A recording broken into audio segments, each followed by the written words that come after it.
सीखेगी मुक्त रहना, संतों से सीख जाए, सीखेगी मुक्त रहना, संतों से सीख जाए, महफिल में जुदा रहना, महफिल में जुदा रहना, संतों से सीख जाए, हर हाल में खुश रहना।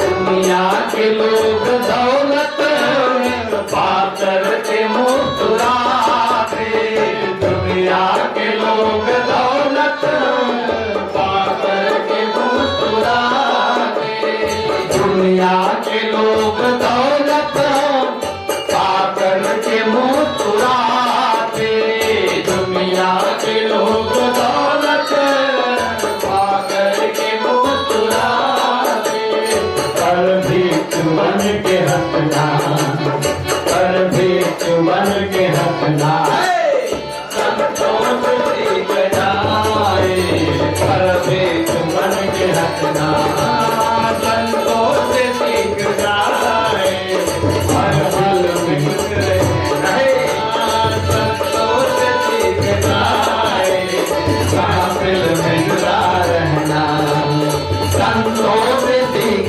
जाए, महफिल में जुदा रहना, संतों से सीख जाए, हर हाल में खुश रहना, संतों से सीख जाए, हर हाल में खुश रहना, संतों से सीख जाए, महफिल में जुदा रहना, महफिल में जुदा रहना, संतों से सीख जाए।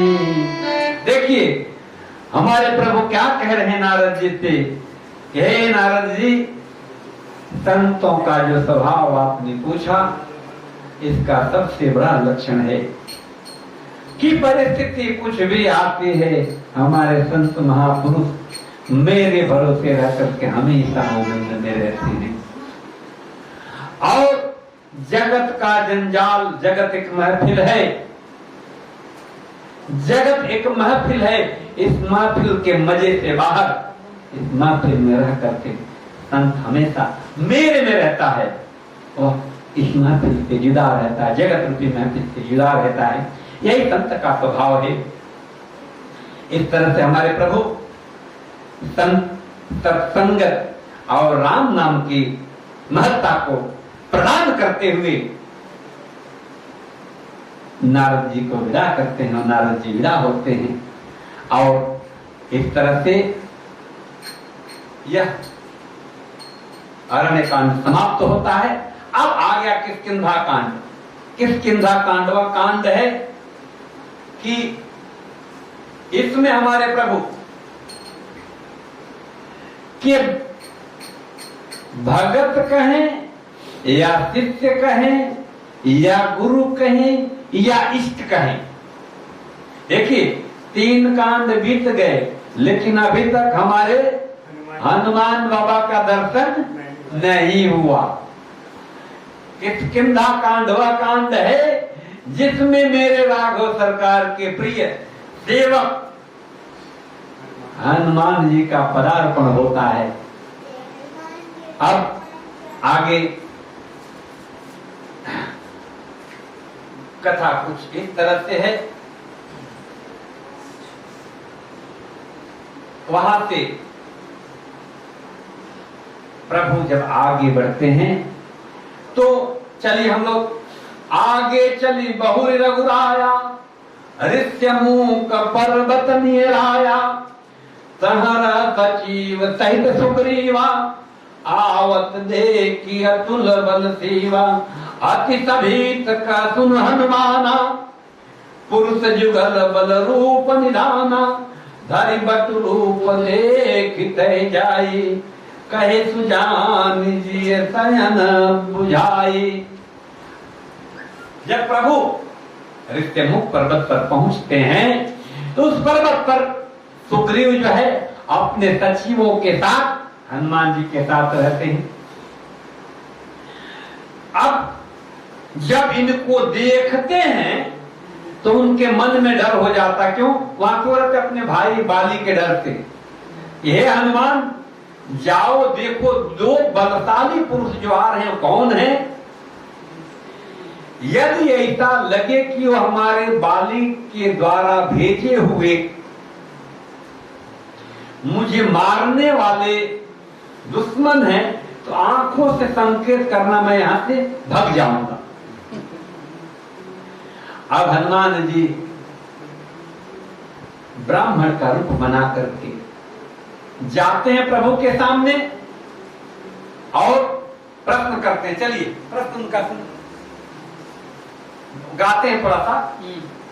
पठए बाली तो ही आप कोई धुन दीजिए। पठए बाली होई मन मोला भागवत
विप्र रूप में जाकर के हनुमान जी देखिए पहले मिलान कैसे हुई, ब्राह्मण के रूप में विप्र रूप धर के हे श्यामल गौर वर्ण धारण किए हुए आप क्षत्रिय रूप में विचरने वाले कौन हैं? आप तो एकदम से आपके पद कमल हैं, बहुत ही कोमल हैं, आप इस कठोर भूमि पर क्यों चल रहे हैं? क्या आप तीनों देव ब्रह्मा विष्णु महेश में से कोई है? आप नर या नारायण हैं या दोनों में से दोनों ही हैं? अब इस तरह से जब प्रश्न करते हैं, जग कारण तारण भव भंजन धरणी भार की तुम अखिल भुवन पति लिंध मनुज अवतार, क्या आप तीनों लोकों के मालिक हैं? इस धरती का भार हरने के लिए आए हैं, या आप तीनों लोकों के मालिक विप्रदेव सुरतंत हित, आप इनकी रक्षा के लिए आए हैं। अब ये जब प्रश्न पूछते हैं तो हमारे राघव सरकार क्या कह रहे हैं? कौशले दशरथ के जाए हम पितु वचन मानी बन आए, नाम राम लक्ष्मण दो भाई, संग नारी सुकुमारी सुहाई। यहाँ हरि निश्चर में देहि, विप्र फिरहि हम खोजत तेहि, आपन चरित्र कहाँ हम गाई, कहूँ विप्र नीच कथा बुझाई। हे विप्र, हे ब्राह्मण, हम कौशले राजा दशरथ के दो पुत्र हैं, पिता के वचनों को मान करके हम राम लक्ष्मण दोनों भाई जंगल में फिर रहे हैं। हमारे साथ एक हमारी सुकुमारी पत्नी थी जिसका हरण हो गया है, एक निशाचर ने उनकी हरण कर लिया है, उनका हरण कर लिया है, और उनको खोजने के लिए, हे विप्र, हे ब्राह्मण, उनको खोजने के लिए हम इस जंगल में भटक रहे हैं। हम अपना चरित्र कहां तक गाएं, आप कौन है ये बताएं। प्रभु पहचानी परे गई चरना, सो सुख जाय नहीं वरना, उल्लखित तन मुख आवन बचना, देखत रुचिर देश गए चरना रचना। अधिक भगवान शंकर मां पार्वती से कह रहे हैं कि इतनी बात सुनते ही हे पार्वती, हनुमान जी भगवान के चरणों में गिर पड़े, और उस आनंद को मैं क्या कहूं। देखिए, अपने ही सेवक के रूप में अपने अंत में बैठे हुए हैं। अब प्रभु की सेवा का जो सौभाग्य मिला, वह भक्ति का कैसे वर्णन करें। अब इस तरह से भगवान राघव सरकार के चरणों में बाबा हनुमान जी पड़ जाते हैं, और अब भगवान बाबा हनुमान जी को उठा करके अपनी छाती पे लगाते हैं। उस मिलन आनंद की बात हनुमान जी सुग्रीव जी के बारे में बताते हैं कि उनके भाई ने मार करके उनको राज्य से निकाल दिया है, और उनका राजपाट छीन करके पत्नी का हरण कर लिया है। वह पर्वत पर है, चलिए हम लेके चलते हैं। और इस तरह से दोनों भाई को कंधों पे लेकर के चल दिए सुग्रीव जी के पास। सुग्रीव जी से जब मिलते हैं तो सुग्रीव जी अपनी पूरी व्यथा बताते हैं, और बताते हैं कि हमारे भाई ने किस तरह से हमको मारा पीटा, हमको राज्य से निकाल दिया, और हमारी पत्नी को भी अपनी पत्नी बना लिया। इस तरह से प्रभु को अग्नि को साक्षी रखकर हनुमान जी प्रभु और सुग्रीव की मित्रता कराते हैं, और यहाँ से प्रभु सुग्रीव मित्र भाव में रहने लगते हैं। अब भगवान उनको तोष देते हैं कि हे सुग्रीव, यदि आपके भाई ने आपके साथ अन्याय किया है तो मैं संकल्प लेता हूं कि मैं वाली का वध कर देता हूं, कर दूंगा। अब इस तरह से वाली की हत्या को करने का जब संकल्प प्रभु लेते हैं तो सुग्रीव को थोड़ा शांति मिलती है, और इस तरह से पूरी बात बताते हैं क्या क्या हुआ। अब भगवान सुग्रीव को कहते हैं कि भाई देखिए, आप यहां हैं तो मैं कैसे लड़ाई कर सकता हूं, कैसे मार सकता हूं। तो सुग्रीव ने बताया कि हे प्रभु, जो भी सामने से उनको हमारे भाई से लड़ेगा वह जीत नहीं पाएगा, क्योंकि ब्रह्मा ने उनको वरदान दिया है कि जो भी सामने से लड़ेगा उसका आधा बल उसमें ट्रांसफर हो जाएगा। अब इस तरह से प्रभु बोले कोई बात नहीं, तो जाकर के तुम लड़ो, हम पीछे से उसका संहार कर देंगे। इस तरह से सुग्रीव जो है बाली से लड़ाई करने जाता है। जब बाली से लड़ाई करने जाता है, अब एक डर के मारे निकला हुआ था किष्किंधा से। अब जब वहां पहुंचा तो बाली को लगा इसको इतनी गर्मी कहां से आ गई, तो बाहर जाकर के राज्य के बाहर धन, अरे बाली बाहर निकलो। तो जब गया, तो जब पहली बार पहुंचा तो बाली खूब इसको दबा के पीटना शुरू किया। अब ऐसी मार मार के मरा हो गया। अब बाहर आया, बोला भगवान ये कौन सा हमारे साथ खेल कर रहे हैं, आप हमारे मित्र हैं कि शत्रु, पहले बताइए। आप भेज दिए कि जाओ लड़ाई करो, मैं मार डालूंगा, और पता लगे वो अगर मैं नहीं भागा तो मुझे ही मार डालता। भगवान बोले अरे भाई मेरी व्यथा तो समझो, मेरी संशय तो समझो। बोले क्या संशय है आपको, आप हमको तो चढ़ा के भेज दिए और अपना तमाशा देख रहे हैं। बोले ऐसी कोई बात नहीं, स्वरूप में तुम और बाली दोनों एक जैसे हो, अब मैं तुमको पहचान ही नहीं पा रहा हूं तो कैसे मारूं। बोले अच्छा ऐसी बात है। तो भगवान ने उसके गले में एक माला दी और माला जब पहन के गया तो अब पहचान हो सकता है कि कौन बाली है, क्योंकि दोनों बाली और सुग्रीव दोनों एक ही स्वरूप के थे। अब गए तो लड़ाई हो रही है और लड़ाई में प्रभु ने वृक्ष के पीछे से छुप करके एक बाण मारा है और बाली घायल होकर के मूर्छित होकर के धरती पर गिर जाता है। और प्रभु जब जाते हैं तो वहां पर बाली बड़ा सुंदर प्रश्न करता है कि हे प्रभु कौन सा कारण है कि बाली मेरा भाई, मैं बाली और मेरा भाई सुग्रीव दोनों ही भाई हैं, मेरा भाई आपका भगत हो गया, मैं आपका दुश्मन, ऐसा मैंने क्या आपका बिगाड़ा है। तो प्रभु कहते हैं कि देखो तुमने सबसे बड़ा काम गलत ये किया है कि पुत्री छोटे भाई की पत्नी बेटी के समान होती है, आपने सुग्रीव की पत्नी को अपनी पत्नी बना लिया है, ये सबसे बड़ा पाप है। मालिक कहता है हे प्रभु हम जाति से हम बानर हैं, हम पशु हैं, पशु में नियम नहीं चलता, ये अपना विद्वता अपने पास रखिए। अब दूसरा काम बताइए। प्रभु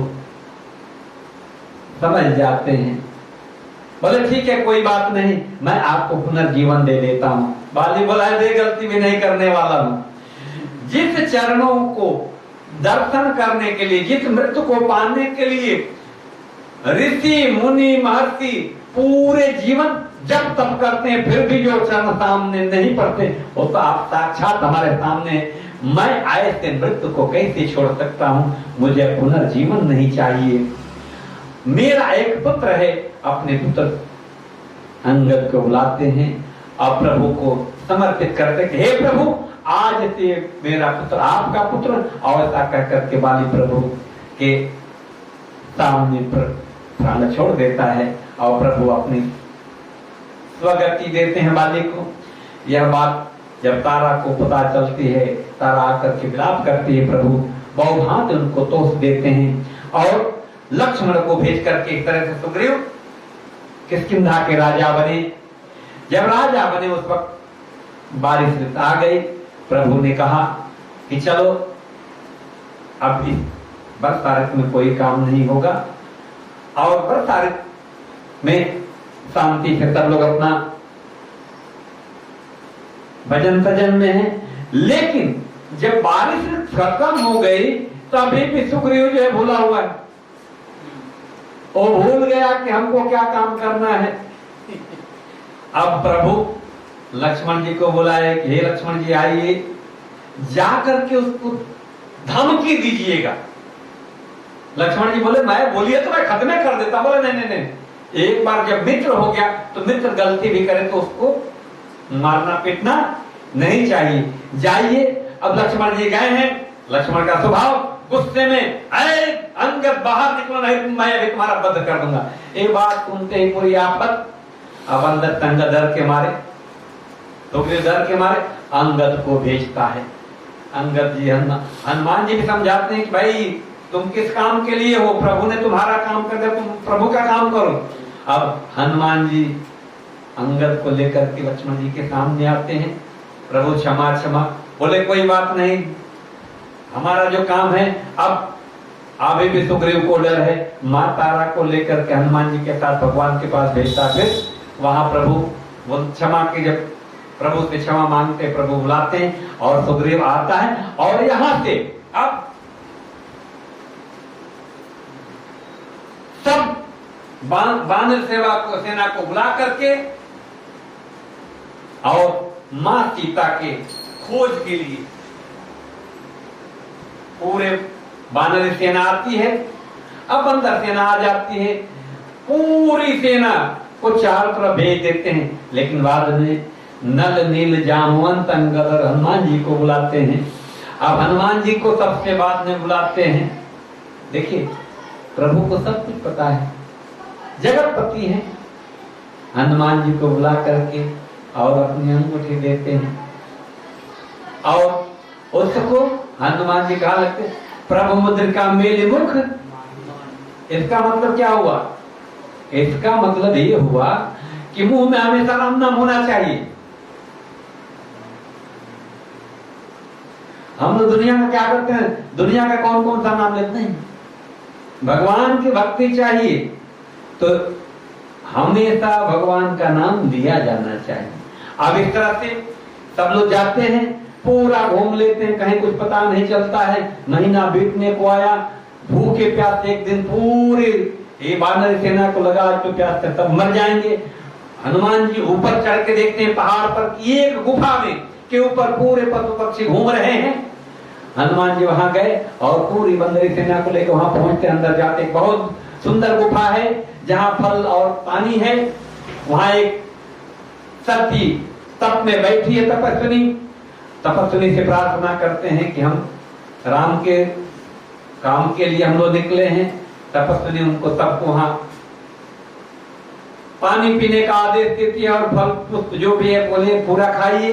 अब जब तपस्विनी भगवान की तप के लिए बैठी है, अब जब पता चला बोले कि ठीक है मुझे प्रभु के पास जाना है, आप लो पानी पीजिए और आप आंख बंद कर दी, मैं आप लोग उस जगह भेज देती हूँ जहां जाकर के आपको मां सीता का पता चल जाएगा।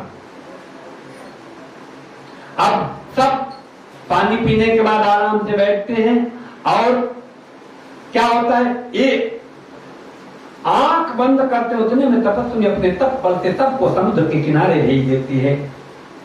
वहां जब समुद्र के किनारे जाते हैं सब लोग आपस में कह रहे हैं कि भैया आप तो 1 महीना हो गया, अगर जो वहां गए तो अंगद जी क्या करें, वहां गए तो काका ही मार डाल, तो पहले ही मार दिए होते, हे तो भगवान राम के कारण बचा। अब यही आपस में विचार विमर्श कर रहा है। जामवंत जी कह रहे हैं कि देखो अब तो जो होना था, एक जटायु जी थे कि जो भगवान की सेवा करते करते मां सीता की रक्षा करते करते मर गए। अब जहां ये लोग पहुंचे वहीं भीतर एक गुफा के अंदर संपाति जी जटायु के बड़े भाई बैठे थे। वो बहुत दिनों से भूखे थे, उनको लगा कि बहुत दिनों से भूख के कारण प्रभु ने हमको इतनी ज्यादा भोजन एक ही बात दिया, बाहर से निकले। लेकिन जब जामवंत जी ने जटायु का नाम लिया, ये लोग देख करके डर गए कि तो हमारा गया, चलो मरना ही था, यही संपाति से एक आ जाएगा हम लोगों को। लेकिन जटायु का नाम जब संपाति सुना तो जटायु को तुम लोग कैसे जानते हैं? तो पूरी बात बताया कि जटायु मां सीता, पूरी कहानी जब बताया तो संपाति आनंद में आ गए, बोले ओ धन्य है। और इस तरह से संपाति जी बोले कि समुद्र के तट पर लेकर चलो कि मैं अपने भाई की तिलांजलि श्रद्धांजलि कर लूं, और जाकर के भाई की तिलांजलि। और इस तरह से प्रभु के भक्तों को देखने के बाद उनके पंख आ जाते हैं, वह युवा हो गए, मतलब उनके जो एकदम अचल से उनमें शक्ति आ गई। अब वहां क्या बोले कि हे बानर, हे ऋक्ष, हे जामवंत, मैं आप लोगों की जो खोज है उसको पूरा कर दो। मां सीता का मैं पता बता रहा हूं। पर्वत पर चढ़कर देखे तो मां सीता अशोक वन में है, लंका में, मैं उनको देख रहा हूं। यहां से 400 योजन है, जो 400 योजन जाकर के आ सकता है वह मां सीता का पता लगा सकता है। अब यहाँ सब बंदर एक दूसरे का मुंह देख रहे हैं। 400 योजन का मतलब 1200 किलोमीटर, कौन जाएगा कौन आएगा? सब मैं 100 योजन जा सकता, मैं 150 जा सकता हूं, मैं 200 जा सकता हूं। अब इस तरह से सब कह रहे हैं, लेकिन वहां बात तो थी 100 योजन की। अब जो 50 से जाए वो कैसे हो, नहीं आ पाएगा। अब जामवंत जी के जो वहां के अंगद थे वो बोले कि मैं जा तो सकता हूं लेकिन आने का कोई भरोसा। अब इस तरह से अब आ जाइए एक 29वां नंबर वाक्य के अंदर का।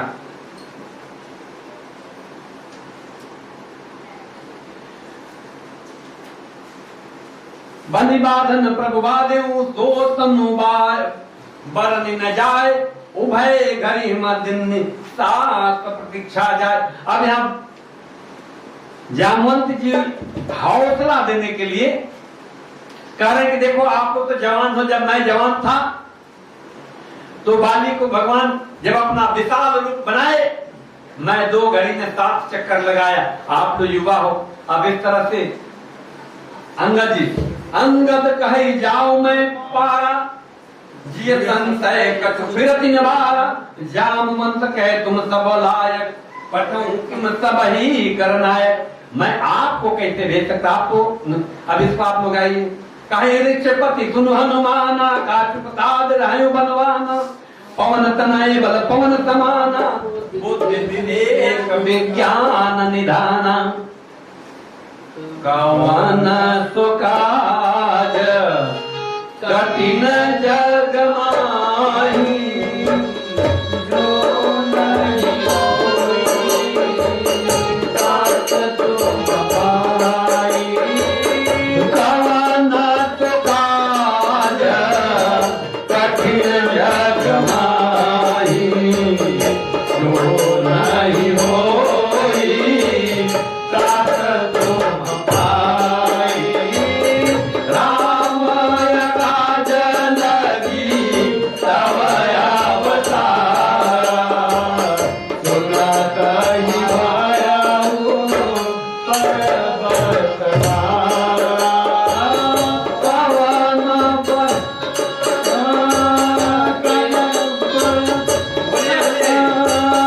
कनक बरन तेज विराजा। बारहु अपर वीरन कर राजा। सिंहाय नाद करी बारहि बारा। निर्भय नाऊ जननी निधारा। सहित सहाय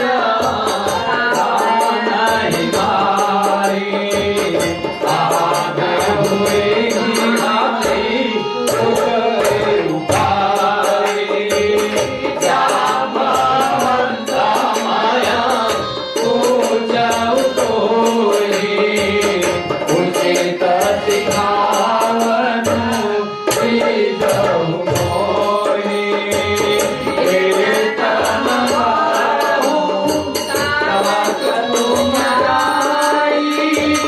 सही काहि तेहि गाऊ सुधियाई।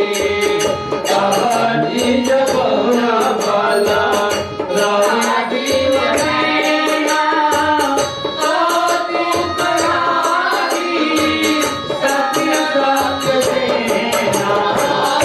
मंगल भवनया मंगल हारी। प्रभु सुरसरत अजित बिहारी।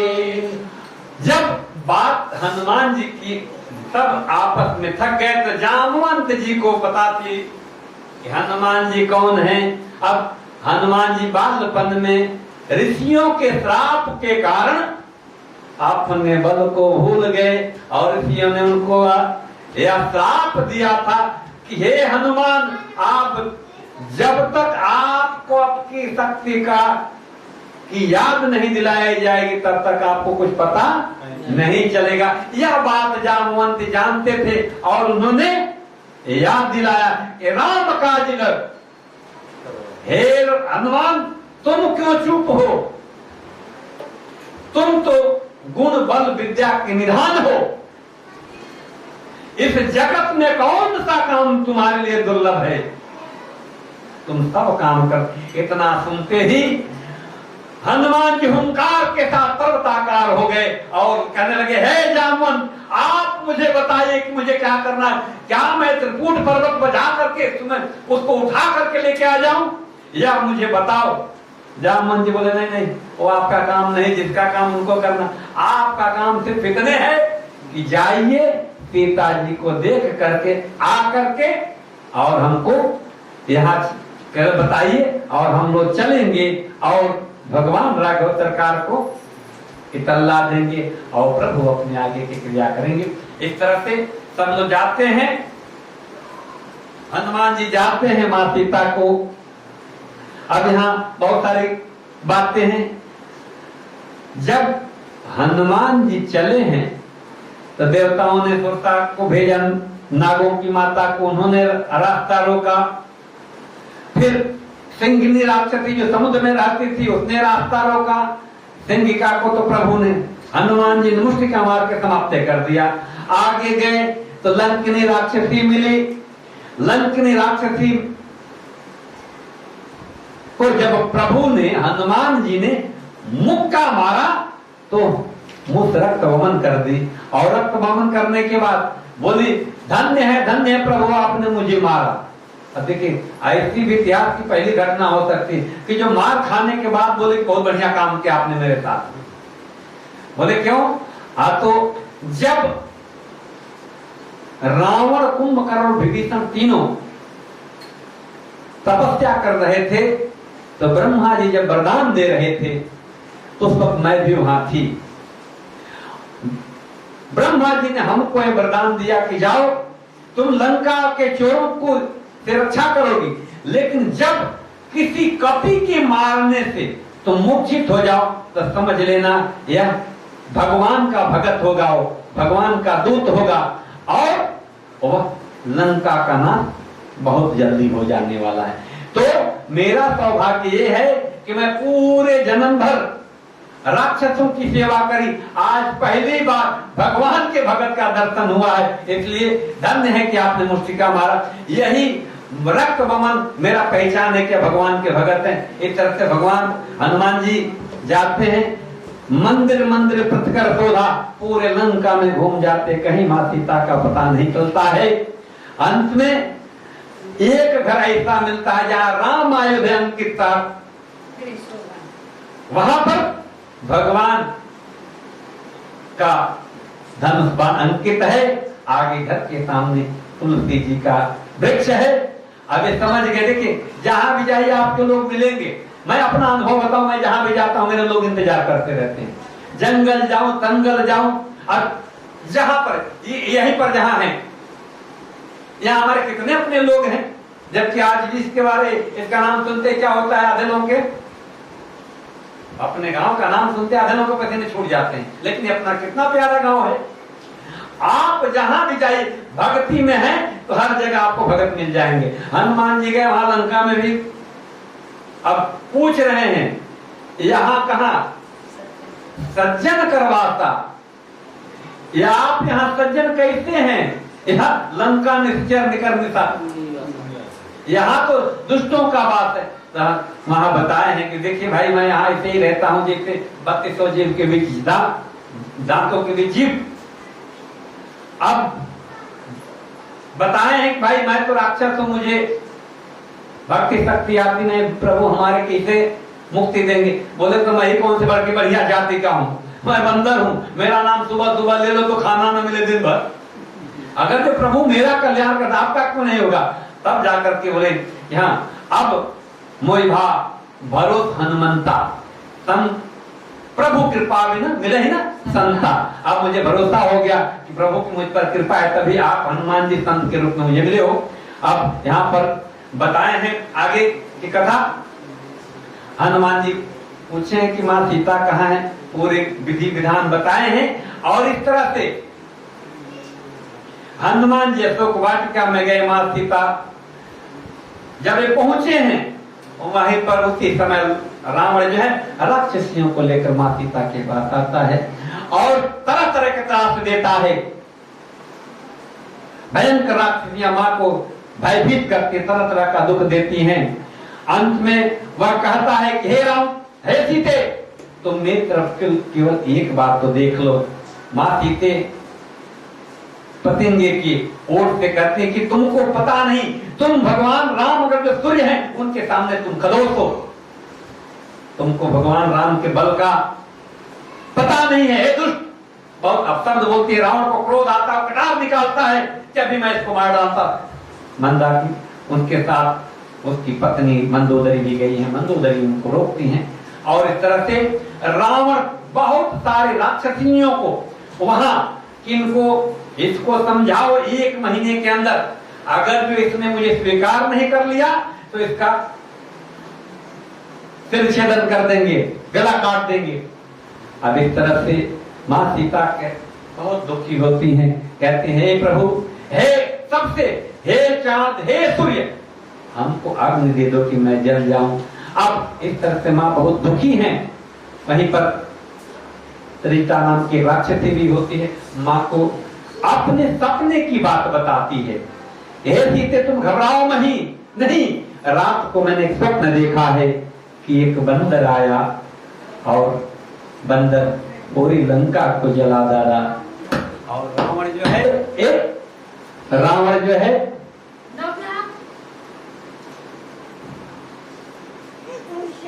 गधे के ऊपर बिठा करके उसका सिर मुड़ा करके दक्षिण दिशा जा रहा है, जो उसके मृत्यु का संकेत है। और इस तरह से ये बात हनुमान जी ऊपर वृक्ष पर के सुन रहे हैं। मनवा में तलक जितना तो हद तक बनवाएगा सब पूरा कर, टेंशन मत लेना। और इस तरह से आज की कथा को हम यही विश्राम देंगे। बहनी को भजन गावा, और